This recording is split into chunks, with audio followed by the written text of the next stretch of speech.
ನಮಸ್ಕಾರ. ಆಹಾರ, ಆರೋಗ್ಯ, ಆಧ್ಯಾತ್ಮ ಈ ಸಂಸ್ಕಾರದ ಬೆಳಕಿಗೆ ತಮ್ಮೆಲ್ಲರಿಗೂ ಸ್ವಾಗತ, ಸುಸ್ವಾಗತ. ಇವತ್ತು ನಮ್ಮೊಂದಿಗೆ ಇದ್ದಾರೆ ಪದ್ಮಶ್ರೀ ಡಾಕ್ಟರ್ CR ಚಂದ್ರಶೇಖರ್ ಅವರು.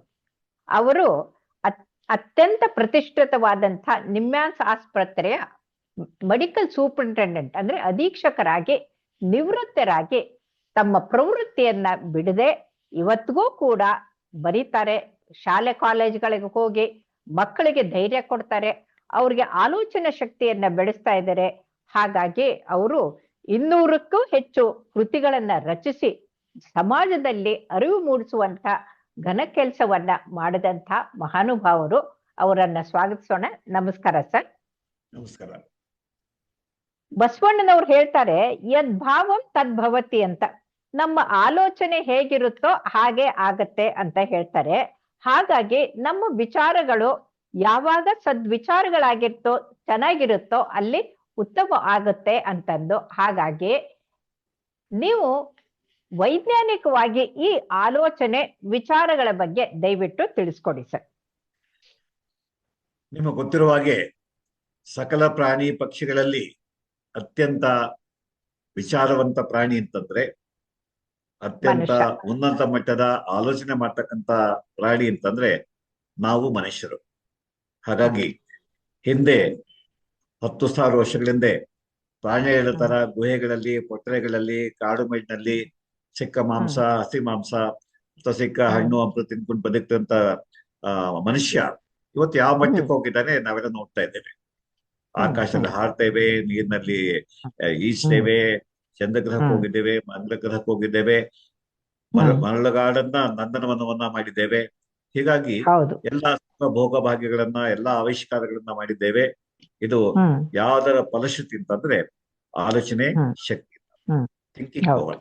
ಸೊ ಹಾಗಾಗಿ ಆಲೋಚನೆ ಮಾಡ್ತಕ್ಕಂಥದ್ದು, ಚಿಂತನ ಮಂಥನ ಮಾಡ್ತಕ್ಕಂಥದ್ದು, ಪ್ಲಾನಿಂಗ್ ಮಾಡ್ತಕ್ಕಂಥದ್ದು, ಸಮಸ್ಯೆ ಬಂದಾಗ ವಿಶ್ಲೇಷಣೆ ಮಾಡಿ ಸಮಸ್ಯೆ ಯಾಕೆ ಬಂತು, ಹೇಗ್ ಬಂತು, ಯಾರ ಕಾರಣ, ಸಮಸ್ಯೆಗೆ ಪರಿಹಾರ ಏನು, ಹಾಗೆ ನಿರ್ಧಾರ ಮಾಡುವಾಗ ಯಾವುದು ಒಳ್ಳೆಯ ನಿರ್ಧಾರ, ಯಾವುದು ತಪ್ಪು ನಿರ್ಧಾರ, ಹಾಗೆ ತಕ್ಷಣಕ್ಕೆ ಅದು ಅನುಕೂಲ ಮಾಡ್ಕೊಡ್ತೀಯೇ, ದೀರ್ಘಾವಧಿನಲ್ಲಿ ನಮಗೆ ಅದರಿಂದ ಲಾಭ ಇದೆಯೇ, ನಷ್ಟ ಇದೆಯೇ.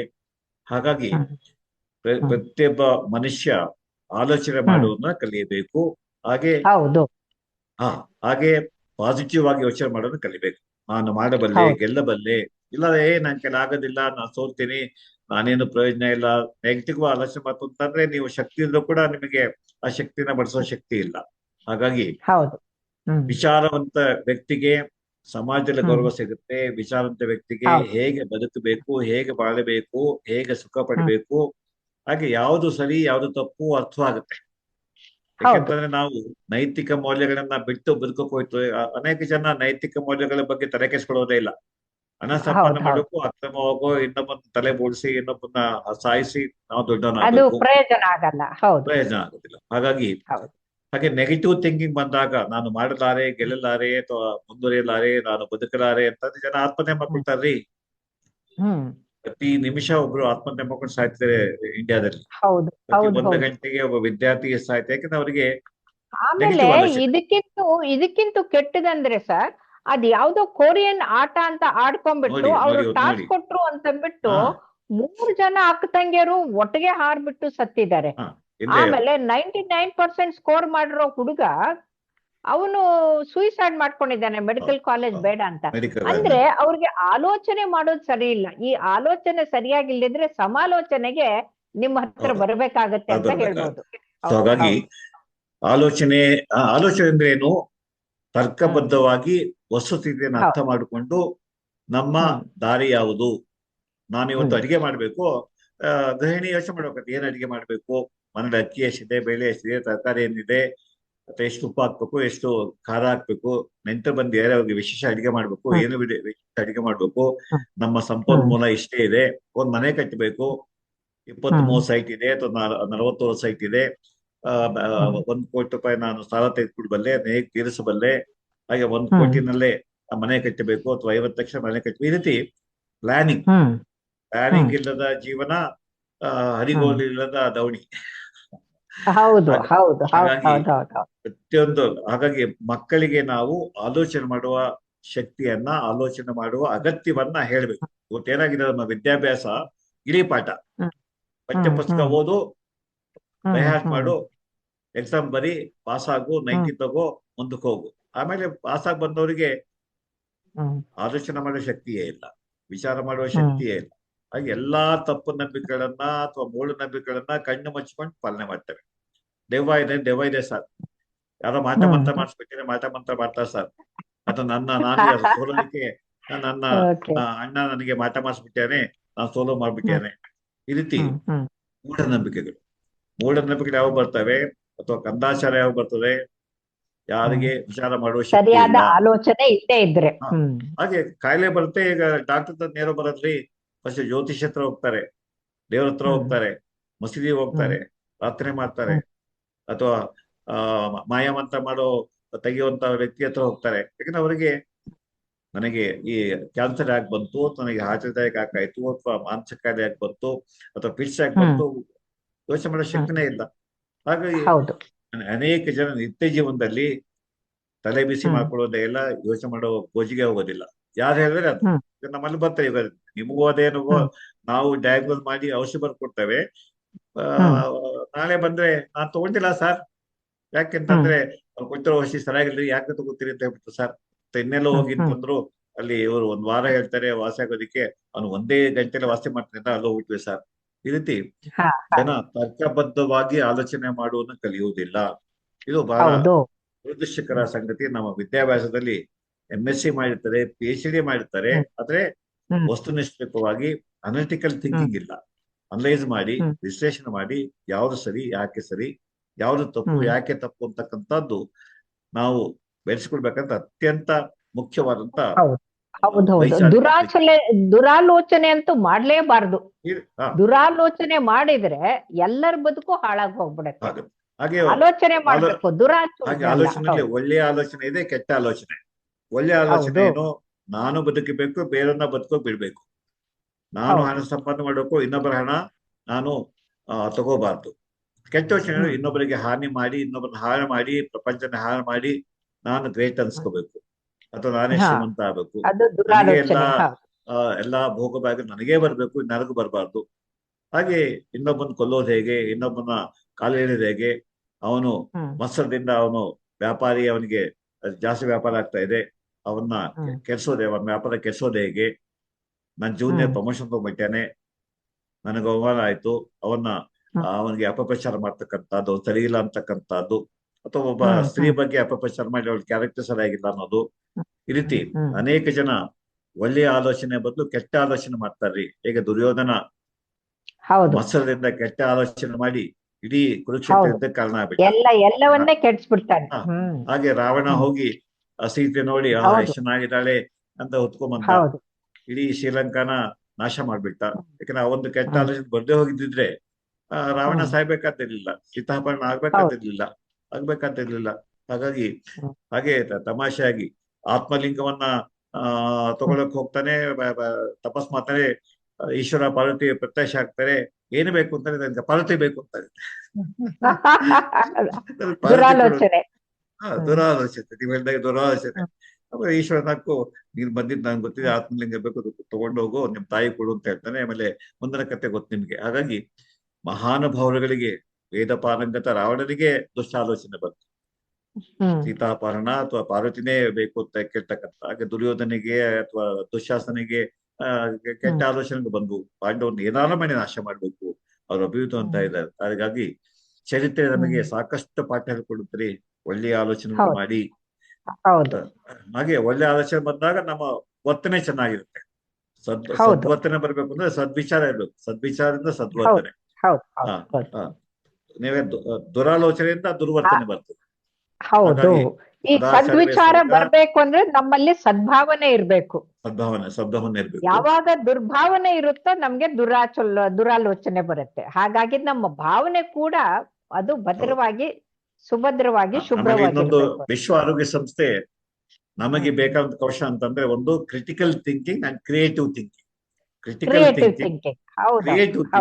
ಕ್ರಿಟಿಕಲ್ ಥಿಂಕಿಂಗ್ ಏನು, ವಿಶ್ಲೇಷಣೆ ಮಾಡ್ತಕ್ಕಂಥದ್ದು, ಸರಿಯೇ ತಪ್ಪೇ, ಲಾಭವೇ ನಷ್ಟವೇ, ಮುಂದಾಲೋಚನೆ. ಮುಂದಾಲೋಚನೆ ಮಾಡ್ತಕ್ಕಂಥದ್ದು. ನಮ್ಮಲ್ಲಿ ಅನೇಕ ಜನ ಮುಂದಾಲೋಚನೆ ಮಾಡೋದೇ ಇಲ್ಲ, ಸುಮ್ಮನೆ ನುಗ್ಗುತ್ತಾರೆ, ಹೌದ್ ಹೌದ್ ಆಮೇಲೆ ಹೌದ್ ಎಡು ಹೌದ್ ಬೀಳ್ತಾರೆ ಎಡು ಬೀಳ್ತಾರೆ. ಹೌದ್ ಹಾಗಾಗಿ ಹೌದ್ ಹೌದ್ ಆ ಹಾಗೆ ದೂರಾಲೋಚನೆ ಬರೀ ಹ್ಮ್ ತಕ್ಷಣದ ಆ ಹ್ಮ್ ಯಶಸ್ಸಿಗೆ, ತಕ್ಷಣದ ಖುಷಿಗೆ. ಈಗ ಆಲ್ಕೋಹಾಲ್ ತೆಗೆದುಕೊಳ್ತಾರೆ ತಕ್ಷಣ ಖುಷಿ, ಗಾಂಜಾ ತೆಗೆದುಕೊಟ್ರೆ ಹ್ಮ್ ತಕ್ಷಣ ಖುಷಿ, ಅದರಿಂದ ಏನು ದುಷ್ಪರಿಣಾಮ ಆಗುತ್ತೆ ಅನ್ನೋದು ಗೊತ್ತಿಲ್ಲ. ಈಗ ಡಯಾಬಿಟಿಕ್ ಪೇಷಂಟ್ಸ್ ಹೌದು ಮನೆ ಮನೆ ಹೋಗಿ 2 ಜಾಮೂನ್ ಹಾಕ್ಸ್ಕೊಂಡ್ಬಿಡ್ತಾರೆ. ಹೌದು ನಾಲ್ಗೆ ರುಚಿ, ತಿಂದ್ರೆ ಪರವಾಗಿಲ್ಲ ಅಂತ. ಆಮೇಲೆ ಹ್ಮ್ ಡಯಾಬಿಟಿಸ್ 300-400 ಹೋಗುತ್ತೆ, ಸಫರ್. ಹಾಗೆ ಹ್ಮ್ ಹೃದ್ರೋಗ ಇರುತ್ತದೆ. ನೋಡಪ್ಪ, ಮೆಟ್ಲತ್ಬೇಡ, ಹೆಚ್ಚಿಗೆ ಭಾರ ಎತ್ಬೇಡ ಅಂತ ಸ್ಮೋಕಿಂಗ್ ಕೇಳೋದೇ ಮಾಡ್ಬೇಡ, ಇಲ್ಲ. ಸ್ಮೋಕಿಂಗ್ ಹಾ, ಮಾಡ್ಬೇಡ, ಡ್ರಿಂಕಿಂಗ್ ಸ್ಮೋಕಿಂಗ್ ಮಾಡ್ಬೇಡ, ಮಾಡಬೇಡ, ಎಲ್ಲ ಡ್ರಿಂಕ್ಸ್ ಮಾಡಬೇಡ, ಹೇಳಿದ್ರು ಟೆನ್ಷನ್ ಅಲ್ಲಿಗೆ ಮಾಡ್ಬೇಡ ಹೋಗ್ತಾರೆ. ಅಂತಂದ್ರೆ ಕೇಳೋದೇ ಇಲ್ಲ. ಟೆನ್ಷನ್ ಮಾಡ್ಕೊಳ್ತಾರೆ, ಮತ್ತೆ ಹ್ಮ್ ಇನ್ನೊಂದ್ಸತಿ ಹಾರ್ಟ್ ಅಟ್ಯಾಕ್ ಆಗುತ್ತೆ, ಇನ್ನೊಂದು ಸ್ಟ್ರೆಂತ್ ಹಾಕ್ಬೇಕು, ಇನ್ನೊಂದು ಚಿಕಿತ್ಸೆ ಹ್ಮ್ ಪಡ್ಕೊಳ್ಬೇಕು. ಹೀಗಾಗಿ ಅನೇಕ ಜನ, ಹ್ಮ್ ಮುಖ್ಯವಾಗಿ ಹ್ಮ್ ನಮ್ಮ ಯುವ ಜನ ಇವತ್ತು ಆಲೋಚನೆ ಹ್ಮ್ ಮಾಡೋದು ಬಿಟ್ಟಿದ್ದಾರೆ. ಇದು ಬಹಳ ಬಹಳ ದುರದೃಷ್ಟಕರ. ಹ್ಮ್ ಅವರಿಗೆ ಆಲೋಚನೆ ಹೌದು ಮಾಡೋ ಶಕ್ತಿ ಇಲ್ಲ. ಹಾಗೆ ಹ್ಮ್ ತಕ್ಷಣದ ಲಾಭಕ್ಕೋಸ್ಕರ ಹಾತೊರಿತಾರೆ. ಹ್ಮ್ ಇಲ್ಲ ನಾಲ್ಗೆ ಹ್ಮ್ ರುಚಿ ಇರ್ಬೋದು, ಜಂಕ್ ಫುಡ್ ತಿಂತಾರೆ, ಇಲ್ಲ ಆಲ್ಕೋಹಾಲ್ ಹ್ಮ್ ಸೇವನೆ ಮಾಡ್ತಾರೆ, ಸ್ಮೋಕಿಂಗ್ ಮಾಡ್ತಾರೆ, ಅಥವಾ ಹ್ಮ್ ಇನ್ನೊಬ್ಬರನ್ನ ಕೆಡಿಸ್ಬೇಕು, ಅವನ್ ಫಸ್ಟ್ ಬರ್ತಿಯಾನೆ, ಅವ್ನ್ ಕೆಡಿಸ್ಬೇಕು, ಅವ್ನ್ ಫೇಲಾಗೋ ಹ್ಮ್ ಮಾಡ್ಬೇಕು. ನೀವು ಪ್ರಯತ್ನ ಹ್ಮ್ ಪಟ್ಟು ನಾನು ಫಸ್ಟ್ ಕ್ಲಾಸ್ ಬರ್ಬೇಕು ಅನ್ನೋ ಯೋಚನೆ ಬದಲು, ಇನ್ನೊಬ್ಬ ಫಸ್ಟ್ ಕ್ಲಾಸ್ ಹ್ಮ್ ಬರ್ತೀವಿ ಅವನ್ನ ಹಾಳು ಮಾಡ್ಬೇಕು ಅಂತಕ್ಕಂಥ ಹ್ಮ್ ಹ್ಮ್ ಮತ್ಸರ ಬೆಳೆಸ್ಕೊಡ್ತಕ್ಕಂಥದ್ದು. ಮತ್ಸರ ಅಂತಕ್ಕಂಥದ್ದು ಇಷ್ಟಪಟ್ಟು ದುರಾಲೋಚನೆ, ಹೌದು ದುರಾಲೋಚನೆ. ಹಾಗೆ ದುರ್ಬುದ್ಧಿ. ಹಾಗೆ ಭಯ ಪಡ್ತಕ್ಕಂಥದ್ದು. ಅಪಾಯ ಎಲ್ಲರೋ ಕಡೆ ಅಪಾಯ ಬರುತ್ತೆ ಅಂತ ಅಂದ್ಕೊಳ್ಳೋದು. ಅಪಾಯ ಎಲ್ಲರೋ ಹ್ಮ್ ಕಡೆ ಅಪಾಯ ಬರುತ್ತೆ ಅಂತ. ಹಾಗಾಗಿ ಹ್ಮ್ ಅನೇಕ ಜನ ನೆಗೆಟಿವ್ ಥಿಂಕಿಂಗ್ ಇಂದ ನೆಗೆಟಿವ್ ಭಾವನೆಗಳನ್ನ ಬೆಳೆಸ್ಕೊಳ್ತಾರೆ, ಭಯ ಪಡ್ತಾರೆ, ದುಃಖ ಪಡ್ತಾರೆ, ಮತ್ಸರ ಪಡ್ತಾರೆ, ಹ್ಮ್ ಹತಾಶೆ ಹ್ಮ್ ಪಡ್ತಾರೆ, ನಿರಾಶೆ ಪಡ್ತಾರೆ. ಹಾಗೆ ಹ್ಮ್ ಕೆಟ್ಟ ಯೋಚನೆಯಿಂದ ಅಥವಾ ಅಸಹಾಯಕ ಯೋಚನೆಗಳಿಂದ, ಹತಾಶೆಯಿಂದ ಆತ್ಮಹತ್ಯೆ ಮಾಡ್ಕೊಳ್ತಾರೆ. ಹಾಗೆ ಹ್ಮ್ ದುರಾಲೋಚನೆಯಿಂದ ಇನ್ನೊಬ್ಬನ ಕೆಡಿಸೋದು, ಇನ್ನೊಬ್ಬನ ಕೊಲೆ ಮಾಡ್ತಕ್ಕಂಥದ್ದು, ಇನ್ನೊಬ್ಬನ ಬಗ್ಗೆ ಹ್ಮ್ ಅಪಪ್ರಚಾರ ಮಾಡ್ತಕ್ಕಂಥದ್ದು. ಇದು ರಾಜಕೀಯ ನೋಡ್ತಾ ಇದ್ರಿ, ಎಷ್ಟು ಕೆಟ್ಟ ಆಲೋಚನೆ ಮಾಡಿ ಹೌದು ಪ್ರತಿಸ್ಪರ್ಧಿಗಳನ್ನ, ಹೌದು ಪ್ರತಿಪಕ್ಷಗಳನ್ನ ಸರ್. ಇದಕ್ಕೆ ಹೀನಾಯವಾಗಿ ಇದಕ್ಕೆ ಬಾಯಿ ಬಂದಾಗ ಚಿಕಿತ್ಸೆ ಏನು ಸರ್? ಈ ತರ ಚಿಕಿತ್ಸೆ. ದುರಾಲೋಚನೆ ಮಾಡೋರ್ಗೆ, ಆಲೋಚನೆ ಮಾಡದೇ ಇರೋಕೆ ಆ ಏನು ಚಿಕಿತ್ಸೆ ಇದು ಏನು ಸರ್? ಇದು ಹೇಗೆ ಇದು ಅವ್ರಿಗೆ ಇದ್ ಮಾಡ್ತೀರಿ? ಇದು ಟ್ರೈನಿಂಗ್, ತರಬೇತಿ. ನಾವು ಇಲ್ಲಿ ಬರ್ತಕ್ಕಂಥ ಪ್ರತಿ ವ್ಯಕ್ತಿಗೆ ನೆಗೆಟಿವ್ ಥಾಟ್ಸ್ ಇಂದ ಬರ್ತಾರೆ. ಅವರಿಗೆ ಇಲ್ಲಪ್ಪ, ನೆಗೆಟಿವ್ ಥಾಟ್ ಬಿಡು, ಪಾಸಿಟಿವ್ ಹ್ಮ್ ಥಿಂಕ್ ಮಾಡು. ನಾನು ಫೇಲ್ ಆಗಿದ್ದೇನೆ, ಯೂಸರ್ಸ್ ಫೆಲೋ. ಅಥವಾ ಹ್ಮ್ ನನ್ನ ತಮ್ಮ ನನಗೆ ಮೋಸ ಮಾಡಿ ನಾನು ಅವನಿಗೆ ಮೋಸ ಮಾಡಬೇಕು, ಹ್ಮ್ ದ್ವೇಷ ಸಾಧಿಸಬೇಕು. ಹಾಗೆ ಹ್ಮ್ ತಪ್ಪು ಮಾಡಿದ್ದೇನೆ, ನಾನು ತಪ್ಪಿತಸ್ಥ, ನಾನು ಪಾಪಿ ಅಂತ ಹೇಳ್ಕೊಳ್ಳೋ ಬದಲು, ತಪ್ಪು ಮಾಡಿದ್ದೇನೆ, ಹ್ಮ್ ಆದ್ರೆ ಇನ್ನು ಹ್ಮ್ ಮುಂದೆ ತಪ್ಪು ಮಾಡುವುದಿಲ್ಲ. ನಾನು ಪಾಪ ಹ್ಮ್ ಮಾಡಿದ್ದೇನೆ, ಪುಣ್ಯದ ಕೆಲಸ ಹ್ಮ್ ಮಾಡಿ ಪಾಪದ ಹೊರೆಯನ್ನ ಹ್ಮ್ ಇಳಿಸಿಕೊಳ್ಳುತ್ತೇನೆ ಹ್ಮ್ ಅಂತಕ್ಕಂಥ ಹ್ಮ್ ಪಾಸಿಟಿವ್. ಇದನ್ನ ಕಾಗ್ನಿಟಿವ್ ಹ್ಮ್ ಬಿಹೇವಿಯರ್ ಥೆರಪಿ ಅಂತ ಕರೀತಾರೆ. ಕಾಗ್ನಿಟಿವ್ ಹ, ಬಿಹೇವಿಯರ್ ಥೆರಪಿ. ಕಾಗ್ನಿಷನ್ ಅರಿವು ಮತ್ತೆ ಯೋಚಿಸುವ ಸಾಮರ್ಥ್ಯ. ಹ್ಮ್ ಕೆಟ್ಟದಾಗಿ ಯೋಚನೆ ಮಾಡ್ತಿದ್ರೆ, ನಕಾರಾತ್ಮಕ ಯೋಚನೆ ಮಾಡ್ತಿತ್ತು ಅಂತಂದ್ರೆ, ನಕಾರಾತ್ಮಕ ಹ್ಮ್ ಆಲೋಚನೆ ಬಿಡಿ, ಕೆಟ್ಟದಾಗಿ ಹ್ಮ್ ಆಲೋಚನೆ ಬಿಡಿ. ನಾಳೆ ಬಗ್ಗೆ ಭರವಸೆ ಇಟ್ಟುಕೊಳ್ಳಿ, ನಾಳೆ ಬಗ್ಗೆ ಹ್ಮ್ ಒಳ್ಳೇದಾಗತ್ತೆ ಅಂತ ಯೋಚನೆ ಮಾಡಿ. Always think hmm positively before you. ಹಾಗೆ ಪ್ಲಾನಿಂಗ್, ಯೋಜನೆ ಓಕೆ. ಮಾಡ್ತಕ್ಕಂಥದ್ದು, ಯೋಜಿಸಿ ಯಾವುದೇ ಕಾರ್ಯವನ್ನು ಮಾಡ್ತಕ್ಕಂಥದ್ದು. ಯೋಜಿಸಿ ಹ್ಮ್ ನನ್ನ ಜೀವನ ಇನ್ನು 5 ವರ್ಷದಲ್ಲಿ ಹೇಗಿರ್ಬೇಕು, ಇನ್ನು 10 ವರ್ಷದಲ್ಲಿ ಹಾ ಅದೇನು ಸಾಧನೆ ಮಾಡಬೇಕು. ಪ್ಲಾನಿಂಗ್. ಪ್ಲಾನಿಂಗ್ ಹ್ಮ್ ಬೇಕಾದಂತದ್ದು ಪಾಸಿಟಿವ್ ಥಿಂಕಿಂಗ್. ಅಲ್ಲಿ ನೆಗೆಟಿವ್ ಥಿಂಕಿಂಗ್ ಓಕೆ. ಬಂದ್ರೆ ಏನೂ ಆಗೋದಿಲ್ಲ, ಹೌದು ಹಾಳಾಗೋಗ್ತೀವಿ. ಹೌದು. ಅದರಿಂದ ಹ್ಮ್ ಈ ಕಾಗ್ನಿಟಿವ್ ಬಿಹೇವಿಯರ್ ಥೆರಪಿ ಅಂತಕ್ಕಂಥದ್ದು ಅತ್ಯಂತ ಹ್ಮ್ ಪರಿಣಾಮಕಾರಿ ಚಿಕಿತ್ಸಾ ವಿಧಾನ. ಇದನ್ನ ಹ್ಮ್ ಮನಃಶಾಸ್ತ್ರಜ್ಞರು, ಕೌನ್ಸಿಲರ್ಸ್ ಹಾ ಕೊಡ್ತಾರೆ. ಹಾಗಾಗಿ ಹ್ಮ್ ಯಾರು ನೆಗೆಟಿವ್ ಥಿಂಕಿಂಗ್ ಇಂದ, ಹ್ಮ್ ಓಕೆ ಹ್ಮ್ ಓಕೆ ಇದನ್ನ ಮಾಡ್ತಕ್ಕಂಥದ್ದು. ಸೊ ದಯವಿಟ್ಟು ಹ್ಮ್ ಆಲೋಚನೆ ಮಾಡುವ ಶಕ್ತಿಯನ್ನು ಬೆಳೆಸ್ಕೊಳ್ಳಿ. ಹಾಗೆ ಮೂಢನಂಬಿಕೆಗಳನ್ನ, ಓಕೆ. ತಪ್ಪನಂಬಿಕೆಗಳನ್ನ, ಹೌದು ಹುಸಿ ಹೌದು, ನಂಬಿಕೆಗಳನ್ನ ದೂರ ಇಡ್ಬೇಕು. ಹ್ಮ್ ಬಿಟ್ಟಾಕ್ಬೇಕು.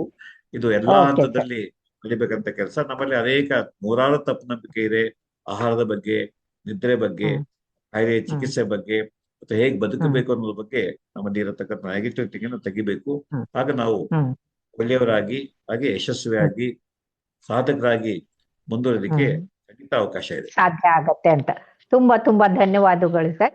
ಅದಕ್ಕೆ ನಂದು ಒಂದು ಹನಿಗವನ: ಇರಲಿ ನಮ್ಮ ಆಚಾರದಲ್ಲಿ ವಿಚಾರ, ಇರಲಿ ನಮ್ಮ ವಿಚಾರದಲ್ಲಿ ವಿದ್ವತ್ತು, ಇರಲಿ ನಮ್ಮ ವಿದ್ವತ್ತಿನಲ್ಲಿ ವಿನಯ, ಇರಲಿ ನಮ್ಮ ವಿನಯದ ಜೊತೆಗೆ ವಿವೇಕ, ಇರಲಿ ನಮ್ಮ ವಿವೇಕದ ಜೊತೆಗೆ ವಿವೇಚನೆ, ಇರಲಿ ನಮ್ಮ ಆಚಾರ ವಿಚಾರ ವಿದ್ವತ್ತು ವಿನಯ ವಿವೇಚನೆ ಜೊತೆಗೆ ಹೃದಯ ವಿಶಾಲತೆ ವಿಜಯೇಶ್ವರಿ ಅಂತ ಹೇಳ್ತಾ ಎಲ್ಲರಿಗೂ ಶುಭ ಕೋರೋಣ. ನಮಸ್ಕಾರ.